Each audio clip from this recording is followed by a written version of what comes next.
Students, मैं आपको binomial theorem को एक्सप्लेन करने जा रहा हूं एक डिफरेंट मेथड से। एक नॉर्मल मेथड है जो मैं रेगुलर क्लासेस होंगे तो बताऊंगा। एक इसको कहते हैं मेथड ऑफ ब्रैकेट सिलेक्शन। उसके लिए थोड़ा सा परमुटेशन एंड कॉम्बिनेशन की जरूरत होती है। 1 मिनट में मैं एक्सप्लेन कर देता हूं उसको। एक टर्म आता है एनसीआर, जो बराबर होता है factorial n divide by factorial r into factorial n minus r. NCn minus r भी उतना ही होता है, ठीक है। अगर आप फैक्टोरियल के बारे में जानेंगे तो ये होता है कितना, ये होता है 1 into 2 into 3 dot to n, इतने तक का प्रोडक्ट होता है, ठीक। अब इसकी जरूरत कैसे पड़ेगी उस पर आते हैं। मान लीजिए 4 elements A B C D आपके पास। अब इसमें 2 का सिलेक्शन करना है कि 2 का डिफरेंट दो एलिमेंट्स लें तो कितने ग्रुप बन सकते हैं। देखिए तो एक बना ए बी ग्रुप, एक ए सी ग्रुप, एक ए डी ग्रुप, फिर बी सी, फिर बी डी, फिर सी। इस तरह कितना बना, 6 ग्रुप बना। इसको हम लोग मैथमेटिक्स में 4C2 कहते हैं, जो बराबर हो जाता है factorial 4 by factorial 2 into factorial. जो आप इसको सॉल्व करेंगे तो 6 आ जाएगा। 6 ग्रुप बना। उसी तरह अगर हम 3 का ग्रुप बनाए कि एबीसी ग्रुप, फिर एबीडी, एसीडी, बीसीडी, इस तरह से, ये होता है 4C3, जो बराबर होता है factorial 4 by factorial 3 into factorial 1, जो कि 4 हो जाता है, ठीक है। ये एनसीआर की थ्योरी है और इसके बेसिस पर हम कैसे बायनोमियल थ्योरम को समझेंगे उस पर एक छोटी सी कोशिश है। ध्यान रखिए, बहुत यूनिक मेथड है।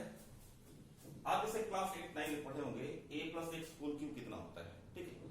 तो उसको बायनोमियल के लैंग्वेज में ऐसे समझा जाए, ये हुआ a plus x into A plus x into A plus x. आप क्या करते हो कि पहले यहाँ इस a को, फिर इस a को, इस a को एक्टिव किया और मल्टीप्लाई किया, तो ये टर्म क्या बनता है, a इंटू ए यानी कि a क्यूब, ठीक है। उसी तरह अगर हम नेक्स्ट डिफरेंट टर्म बनाना चाहें तो बनेगा a into A into x. इस टर्म का नाम क्या होगा, इस टर्म का नाम होगा a स्क्वायर एक्स, ठीक है। लेकिन a स्क्वायर एक्स देखिएगा कि वो कई तरह से बन सकता है। हमको 2 जगह a चाहिए मल्टीप्लाई करने के लिए और एक जगह x चाहिए। एक तो ये वैल्यू दिख रहा है, दूसरा है a इंटू एक्स इंटू ए, एक दूसरा हुआ। तीसरा हुआ यहां से x, यहां से a और फिर यहां से। इस तरह से आप देखेंगे कि आपको 3 रास्ते मिल रहे हैं। तो यहां पर होता है कि a स्क्वायर एक्स 3 रास्तों से मिला, 3 बार मिला, इसलिए वो 3a स्क्वायर एक्स हो जाता है। इसी तरह 3ax स्क्वायर होगा और इसी तरह x की होगा।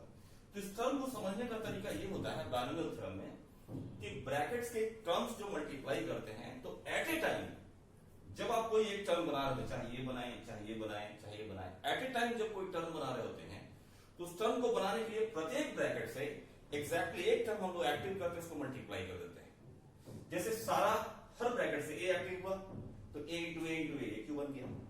2 जगह से a और एक जगह से x एक्टिव हुआ तो a स्क्वायर एक्स बन गया। 2 जगह से x, एक जगह से a होगा तो a एक्स स्क्वायर बनेगा, इस तरह से, ठीक है। तो अब यहां समझना है कि प्रत्येक ब्रैकेट वो सोर्स बन जाता है a का भी और x का भी। तो हमको जरूरत के हिसाब से हम क्या करते हैं, या तो a एक्टिव करते हैं या x एक्टिव करते हैं। कोई एक ही टर्म एक्टिव होगा। जैसे आपको a स्क्वायर एक्स बनाना था तो आपने यहां से a एक्टिव किया, फिर यहां से a एक्टिव किया, फिर यहां से x एक्टिव किया। लेकिन यहां से a एक्टिव किया तो फिर वहां से x नहीं होगा, क्योंकि एट ए टाइम मल्टीप्लिकेशन में प्लस और माइनस से सेपरेटेड जो टर्म्स होते हैं, कोई एक ही टर्म एक्टिव होता है। तो a एक्टिव हुआ, a एक्टिव हुआ, x हुआ तो a स्क्वायर एक्स बन गया।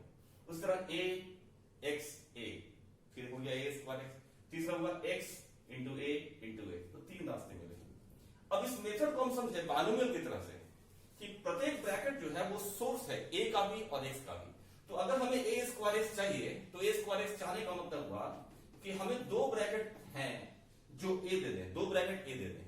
हर एक ब्रैकेट a भी दे सकता है, हर एक ब्रैकेट x भी दे सकता है। हमको a स्क्वायर चाहिए यानी 2 जगह a चाहिए, यानी 2 ब्रैकेट से हमको a निकालना है। So we need 2 different bracket, 2 brackets, not different, 2 bracket. तो देयर आर 3 ब्रैकेट्स।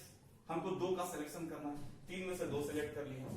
ये जो ब्रैकेट सिलेक्ट हुआ उससे हमने a एक्टिव कर दिया, बच गया एक ब्रैकेट। उस बचे हुए एक में से हम उस एक ब्रैकेट को सिलेक्ट कर लेंगे, उससे x एक्टिव कर लेंगे। इस तरह ये जो रिजल्ट आएगा ये होगा 3। तो आपके दिमाग में आया कितना ये कॉम्प्लिकेटेड करने की क्या जरूरत है। जब हायर पावर्स में जाएंगे तब इसका इफेक्ट तुरंत समझ में आएगा।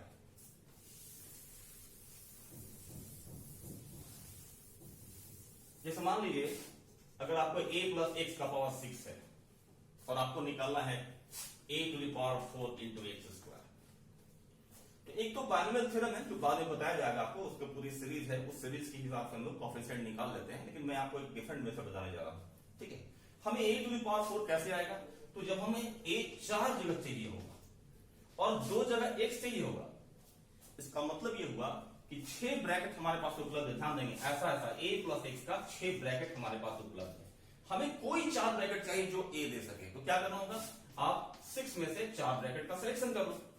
उस सिलेक्टेड ब्रैकेट से, मान लो ये ब्रैकेट है, ये ब्रैकेट है, यहाँ एक ब्रैकेट है, यहाँ, इनसे हम a निकाल लेंगे, बच जाएगा 2 ब्रैकेट। वो बचे हुए 2 से दोनों का सिलेक्शन कर लेंगे और क्या करेंगे? x एक्टिव कर लेंगे, तो फिर फाइनली वो 6c4 हो जाएगा। ध्यान दीजिएगा कि MCN हमेशा 1 होता है। ठीक है, तो 2 में से 2 का सिलेक्शन, ये तो 1 हो जाता है। ठीक है, 2 वेरिएबल इनफैक्ट है, तो केवल आपको पहले ही वेरिएबल के लिए सिलेक्ट करने की जरूरत पड़ती है, दूसरे की जरूरत नहीं है, वैसे ही लिखा रहता है। देखिए, इसका एक तरीका उल्टा भी हो सकता है कि क्यों ना पहले x ही सिलेक्ट कर लिया जाए, कि 6 ब्रैकेट है तो 2 ब्रैकेट का सिलेक्शन कर लेते हैं और x पहले एक्टिव कर लेते हैं। तो पहले जब x एक्टिव करेंगे तो x into x बनेगा, फिर बचा 4 ब्रैकेट, उन 4 में से चारों का सिलेक्शन कर लें और a एक्टिव कर लें, तो इस तरह से x² a4 बनेगा। बात तो वही है। अब आप देखेंगे कि 4c4, ये तो 1 हो गया, NCN 1 होता है हमेशा, तो फाइनल आंसर कितना है? फाइनल आंसर आया 6c2।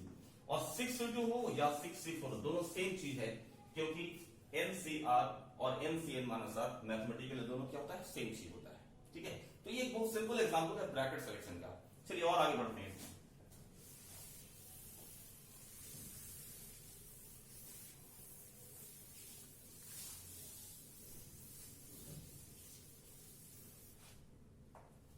मान लीजिए लिखा हुआ है 2a + 3x to the power 8 और आपको निकालना है कोफिशिएंट ऑफ a5 into 16।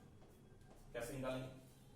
अब आपको दिख गया होगा a5 मतलब हमें 5 प्लेसेस पर a चाहिए, तो प्रत्येक ब्रैकेट क्या है? प्रत्येक ब्रैकेट सोर्स बन रहा है a का। ध्यान दीजिए, प्रत्येक ब्रैकेट a का भी सोर्स है और वो b का भी सोर्स है, a और b दोनों का सोर्स है। हमें जिसकी जरूरत है वो ले लेना है। हमें 5 प्लेसेस पर a चाहिए। कितनी ब्रैकेट की जरूरत है? 5 ब्रैकेट की। तो हम इसको ऐसे लिखते हैं, 8 में से 5 का सिलेक्शन कर लिया, उसकी जगह हम a एक्टिव करते चले जाएंगे। एनी 5, देयर आर 8 ब्रैकेट्स, यानी 8 different sources of a and we need 5 sources, 5 brackets. उन 5 ब्रैकेट से हम क्या करेंगे? a एक्टिव कर देंगे, तो a into 5 टाइम्स a मिलेगा, जो a का पावर 5 में कन्वर्ट कर जाएगा। बच जाएगा 3 ब्रैकेट, उस 3 में से तीनों का सिलेक्शन कर लेंगे, किस लिए? x एक्टिव करने के लिए। तो हमारे पास a5 आ जाएगा और x3 आ जाएगा। लेकिन यहां एक एक्स्ट्रा चीज डाली गई थी, इस बार a अकेले नहीं है, a मल्टीप्लाइड है 2 से, यानी a जहां भी एक्टिव होगा 2 ऑटोमेटिक एक्टिव हो जाएगा। तो आप a जब भी एक्टिव करोगे, यहां पर 2a 2a 2a 2a 5 जगह 2a एक्टिव होगा, तो a का पावर 5 आएगा, साथ में 2 का पावर 5 भी आएगा। फिर x एक्टिव होगा, इनिशियली 3 कोएफिशिएंट है, 3 भी सेम टाइम्स एक्टिव हो जाएगा, तो x का जितना पावर आएगा 3 का भी उतना ही पावर आएगा। तो फाइनली कोएफिशिएंट आपका जो होगा वो हो गया 8c5 into 2 to the power 5 into 3q। ऐसे उल्टा भी आप कर सकते थे कि पहले x का सिलेक्शन कर लेते हैं, तो हो गया 8c3 into 5c5। देखिए, ये सेकंड टर्म के लिए लिखने की जरूरत नहीं पड़ती, इसका वैल्यू हमेशा 1 ही हो जाता है। ठीक है, तो हो गया 8c3 और फिर ये 3 का पावर 3 फिर 2 का पावर 5। ठीक है, चलिए एक और एग्जांपल लेते हैं।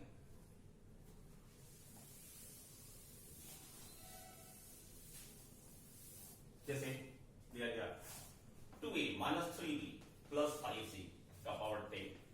अब आपको निकालना है इसमें a to the power 5 b to the power 4 into c का पावर 2, ये टर्म मिलेगा कि नहीं? तो आप देखिएगा कि ब्रैकेट जो बनता है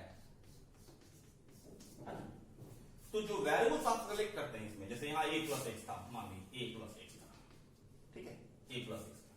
अगर ये 10 ब्रैकेट है तो a का जो पावर आएगा और सेकंड टर्म x है, x का जो पावर आएगा, क्योंकि ये कितने ब्रैकेट से एक्टिव हुआ? 10 में से मान लिए अल्फा ब्रैकेट से, तो ये कितने से एक्टिव हुआ? रिमेनिंग जो बच गया, यानी 10 - अल्फा। इसलिए ये अल्फा और ये बीटा का सम जो होता है वो इस पावर के बराबर होना चाहिए, उससे न तो ज्यादा हो सकता है न कम हो सकता है। जैसे a + x होल क्यूब करेंगे तो आपको a का पावर 4 नहीं मिलेगा, x का पावर 4 नहीं मिलेगा, a² नहीं मिलेगा। ठीक है, तो इसको ऐसे समझा जाता है कि वेरिएबल्स जो अंदर में है उनका जो नेट पावर्स है वो इसके बराबर होना चाहिए, ना एक कम ना एक ज्यादा। ज्यादा होने का मतलब कि आपको एक्स्ट्रा ब्रैकेट की जरूरत पड़ेगी, जो है नहीं। कम होने का मतलब कि आपने एक ब्रैकेट मल्टीप्लाई करना छोड़ दिया, इसका मतलब रिजल्ट खराब हो गया। तो आप देखिए कितना डिग्री है, 5 + 4 9 + 2 11, यहाँ कितना डिग्री है 10, तो ये टर्म नहीं मिलेगा आपको, यानी कि कोफिशिएंट जो है इसका वो हो जाएगा 0। उसी तरह अगर आपको कहा जाए A4 B3 C², अब देखिए डिग्री कितना है 4 + 3 + 2 यानी कि 9, डिग्री कितना है 10, ये भी नहीं मिलेगा, यानी कोफिशिएंट कितना होगा 0। आप इसको समझना चाहे तो ऐसे समझ सकते हैं कि 10 में से 4 ब्रैकेट तो सेलेक्ट किया, उससे A एक्टिव किया, फिर बचे 6 में से 3 ब्रैकेट सेलेक्ट किया, उससे B एक्टिव किया, बचा जो 3 ब्रैकेट है उससे 2 सेलेक्ट किया, लेकिन जो एक है वो छूट गया, इनटू ये जो एक ब्रैकेट छूट जा रहा है, ये गायब कहा, इसका मतलब हमने मल्टीप्लाई नहीं किया। जब मल्टीप्लाई नहीं किया तो क्या होगा, टर्म गड़बड़ाएगा। ठीक है,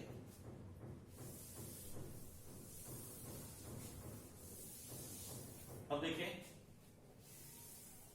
कि मान लीजिए इसको ऐसा दे रहा हूं A4 B² C4, इसका वैल्यू निकालें। अब देखिए डिग्री का समेशन सेम आ रहा है 10 आ रहा है। अब इसको आप ला सकते हैं, कैसे लाएंगे, तो 10 ब्रैकेट से 4 हमने सेलेक्ट कर लिया और A एक्टिव कर दिया, साथ में 2 का पावर 4 भी आ जाएगा, क्योंकि A का कोफिशिएंट 2 है, तो जितना A का पावर है 2 का उतना पावर ऑटोमेटिक आ जाएगा। फिर बच गया 6 ब्रैकेट, इस 6 में से 2 ब्रैकेट का हमने सिलेक्शन किया, ये जो 2 ब्रैकेट सेलेक्ट हुआ उस 2 ब्रैकेट से हमने B एक्टिव किया, और B का पावर 2 आया है, 2 जगह B है तो 2 जगह -3 भी एक्टिव होगा, यानी इनटू में -3² आएगा।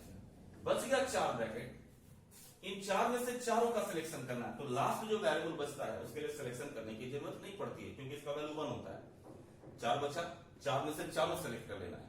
ठीक है, तो उसमें क्या होगा, C एक्टिव हो जाएगा, C एक्टिव होगा, 4 ब्रैकेट है, 4 प्लेस पर C आया तो C का पावर 4 आएगा, साथ में 5 भी आ जाएगा, इनटू क्या होगा 5 टू द पावर 4 हो जाएगा, इस तरह से। ठीक है,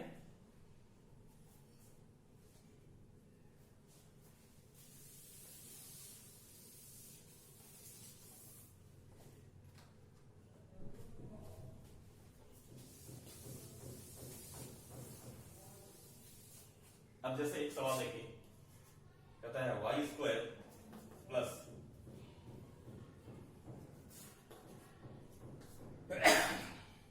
y² plus 2 y² plus 2x to the power 8।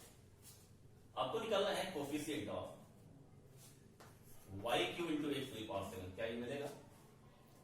तो आप इसको समझेंगे कि जो ब्रैकेट है y² plus 2x, y² plus 2x, इस बार हर एक ब्रैकेट जो है वो आपको x का पावर 1 कंट्रीब्यूट करेगा, x का पावर 1, लेकिन हर एक ब्रैकेट आपको y का पावर 1 नहीं कंट्रीब्यूट कर रहा है, वो y का पावर 2 कंट्रीब्यूट कर रहा है।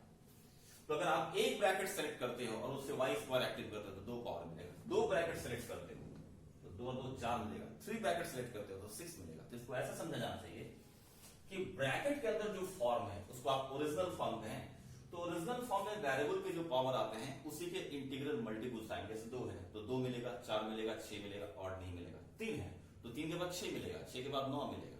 ठीक है, तो यहाँ क्या है y³, ये पॉसिबल ही नहीं है, तो कोफिशिएंट कितना हो जाएगा 0।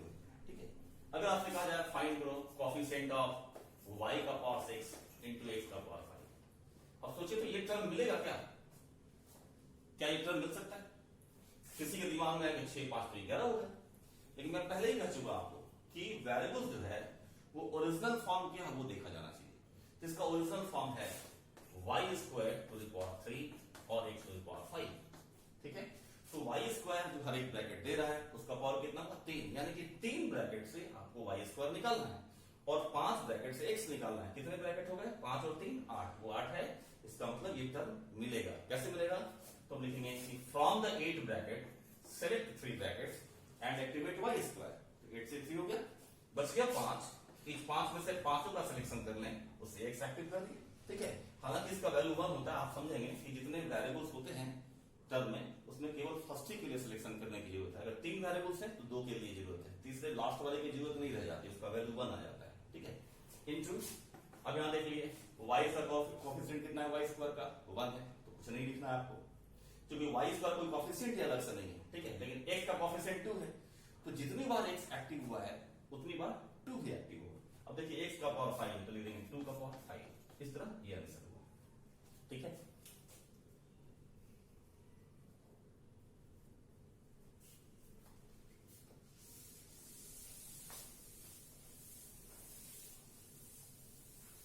एक सवाल ले आता हूं आपको वेरिएबल्स में। इससे आपको कहा जाएगा find the coefficient of 1 minus x plus 2x square to the power 6। इसमें coefficient of x to the power 4 निकालें, coefficient of x to the power 4 in this term. ठीक है, अब देखिए x का पावर 4 यहां से कलेक्ट करना है। कैसे कलेक्ट करें x टू द पावर 4? तो मेथड तो बहुत है, एक मल्टीनोमियल थ्योरम भी आएगा, वो भी बाद में बताऊंगा आपको। अभी ये ऐसे चलेगा, देखिए 1 minus x plus 2x square, 1 minus x plus 2x square. इस तरह कितने ब्रैकेट्स हैं आपके पास? 6 ब्रैकेट्स हैं आपके पास। कितने? 6। अब आप खुद देखें बेसिक वे में कि जब हम ब्रैकेट्स के डिफरेंट टर्म्स को मल्टीप्लाई करेंगे तो x टू द पावर 4 कैसे कैसे आ सकता है। एक उपाय तो ये है कि किसी दो जगह से एक्स स्क्वायर, ये पहला दूसरा, पहला तीसरा, दूसरा छठा, किसी दो जगह से हम एक्स स्क्वायर एक्टिव कर दें। एक्स स्क्वायर दो जगह, समझा रहा? और दूसरा तरीका है कि x into x into x into x, यानी 4 जगह हम एक्स को एक्टिव करें तो भी एक्स टू द पावर 4 आ जाए। एक तीसरा तरीका ऐसा हो सकता है कि किसी एक ब्रैकेट से कोई एक्स स्क्वायर ले लें, x square from the one bracket, only one bracket, and x x square into x, और ये एक्स कितनी? दो जगह है ना। और कोई मेथड? यही मेथड आपके सामने। तो इसको निकालने के लिए क्या करेंगे? 6 ब्रैकेट है हमारे सामने, तो लिखेंगे 6 3 2, दो ब्रैकेट चाहिए, 6 3 2। अब ये दो ब्रैकेट सेलेक्ट किया हमने, उसे एक्स स्क्वायर एक्टिव कर दिया, और 2 इंटू में है तो 2 का पावर 2 आ गया, बचे 4 ब्रैकेट। अब उस 4 में से 4 को लिखने की जरूरत नहीं है क्योंकि इसकी वैल्यू 1 हो जाती है, मैं बार बार बोल रहा हूं, लेकिन अभी लिख दे रहा हूं। 4 से 4 मतलब बचे 4 ब्रैकेट, चारों का सिलेक्शन कर लिया। अब वहां से आपको इस कांस्टेंट 1 को एक्टिव करना है, यानी इनटू 1 टू द पावर। ठीक है, क्योंकि अगर x का टर्म अगर एक्टिव हुआ तो क्या होगा? यहां पावर जो है वो बढ़ जाएगा। तो 6 में से 2 ब्रैकेट सेलेक्ट किया, एक्स स्क्वायर एक्टिव किया, बचे 4 ब्रैकेट, चारों से क्या किया? 1 एक्टिव किया। इसको ऐसे समझ सकते हैं, x square into x square into 1 into 1 into 1 into 1 ऐसे। ठीक है, प्लस यहां इसके लिए क्या करना होगा? 6 ब्रैकेट है, उससे 4 का सिलेक्शन किया, एक्स एक्टिव हुआ, x into x into x into x, 4 bracket से एक्स एक्टिव हुआ, बच गए 2 ब्रैकेट। ठीक है, उस 2 में से दोनों का सिलेक्शन हुआ और 1 एक्टिव करेंगे तो गया 1 का पावर 2। लेकिन इस बार एक्स जो एक्टिव कर रहे हैं आप, देखिए यहां -1 पहले से है, तो यहां एक्स का जो पावर है वही इस कोफिशिएंट का पावर आ जाएगा, तो यहां लिखना पड़ेगा -1 का पावर 4। क्योंकि ये इवन नंबर है इसलिए इसका इफेक्ट नहीं आएगा, लेकिन ऑड नंबर रहता तो इसका इफेक्ट आ जाता। ठीक है, प्लस तीसरा है कि 6 में से एक ब्रैकेट का सिलेक्शन किया गया, उससे एक्स स्क्वायर निकाला गया इंटू 2, बच गए 5 ब्रैकेट, उससे 2 ब्रैकेट का सिलेक्शन किया गया, उससे एक्स निकाला गया तो गया -1 का पावर 2, बच गया 3 ब्रैकेट, तीनों सेलेक्ट कर लिया गया, उससे 1 एक्टिव कर दिया ऐसे। तो फाइनली जो आंसर आएगा वो इस टाइप का आएगा, 6c2 into 4 plus 6c4 plus 6c1 into 2 into 5c2। इसको सिंप्लीफाई कर लेंगे तो हमारा आंसर आ जाएगा। ये एक तरीका है बाइनोमियल से बनाने का। ठीक है,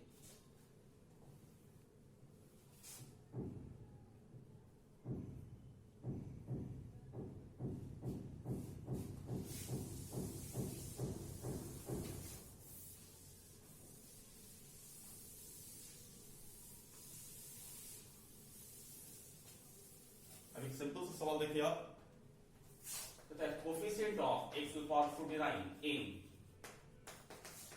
1 plus x to the power 41 into 1 minus x plus x square to the power 40। अब इसे कैसे बनाया जाए? दो बाइनोमियल आ गए। ठीक है, तो इसका डिटेल्ड तरीका तो होता है कि कुछ पावर यहां से निकालते हैं, कुछ पावर यहां से निकालते हैं, और दोनों मल्टीप्लाई होता है, उनके पावर का सब 49 हो जाना चाहिए। लेकिन ये बहुत लेंथी होता है, ऐसा जनरल क्वेश्चन नहीं होता है। जनरल क्वेश्चन में कुछ ट्रिक रहता है। देखिए यहां पावर का डिफरेंस बहुत करना है, इसका ट्रिक ऐसा कर लिया आप, इसको 1 प्लस एक्स को अलग कर दिए पावर का।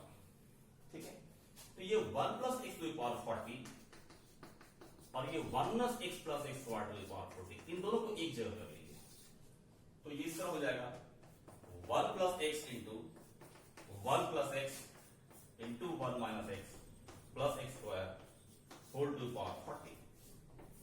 ये हो जाएगा 1 प्लस एक्स इंटू, अब पता ही होगा आपको, a plus b into a minus a b plus b a b square, ये होता है 1 plus x cube to the power 40। अब ये फर्दर 2 टर्म में टूट रहा है, दो टर्म में कैसे, यहां देखिए इस बाइनोमियल को हम फ्री कर सकते हैं, दो ही चलते हैं इसमें, तो 1 into 1 plus x cube to the power 40 plus x into 1 plus x cube to the power 40। थोड़ी देर पहले मैंने बताया था कि बाइनोमियल में ब्रैकेट के अंदर जिस फॉर्म में रहता है वेरिएबल उसका इंटीग्रल मल्टीपल आता है पावर। जैसे यहाँ 3 है तो आपको जब भी मिलेगा 3 का मल्टीपल मिलेगा, 4 5 7 8 नहीं मिलेगा आपको चाहिए 49, तो आप चेक करिए क्या यहां से 49 निकाल सकते हैं, क्या 49 जो है वो इस 3 का मल्टीपल है, नहीं है, तो फर्स्ट ब्रैकेट जो है वो आपको 49 नहीं दे सकता, 48 तक दे देता है, तो फर्स्ट से कोफिशिएंट नहीं निकलेगा, मतलब कोफिशिएंट कितना हो गया 0। सेकंड में देखिए कि बाहर एक पहले से x मौजूद है, यानी कि आप जितना पावर यहां से निकालेंगे उसमें 1 ऐड हो जाएगा, 1 बढ़ जाएगा, ठीक है। तो आप सोचिए यहां से कितना पावर निकालें कि 1 ऐड करें तो 49 हो जाए, है ना, डेफिनेटली इट इज 48, यानी कि 1 है, अगर यहां से हम 48 पावर निकाल दें 48 तो क्या होगा 48 और 1 49 हो जाएगा। तो अगर आपको x की पावर 48 चाहिए तो x की पावर 48 लाने का मतलब कि x क्यूब का पावर 16 चाहिए हमको, ठीक है। तो यहां 40 ब्रैकेट्स है और हमें 16 ब्रैकेट्स चाहिए, तो क्या लिखना होगा 40 C 16 और इस 16 में से x क्यूब एक्टिव कर दिया, बच गया कितना ब्रैकेट 24 ब्रैकेट बच रहे हैं, उस बचे हुए 24 ब्रैकेट से 1 एक्टिव करना होगा इंटू 1 का पावर 24, आंसर आ जाएगा 46 16, ठीक है। तो इसका वैल्यू 1 ही रह जाना है। हाँ, अगर इसका वैल्यू कुछ और होता 1 के अलावा तो वो कांस्टेंट यहां रह जाता है, ठीक है। Okay, thank you.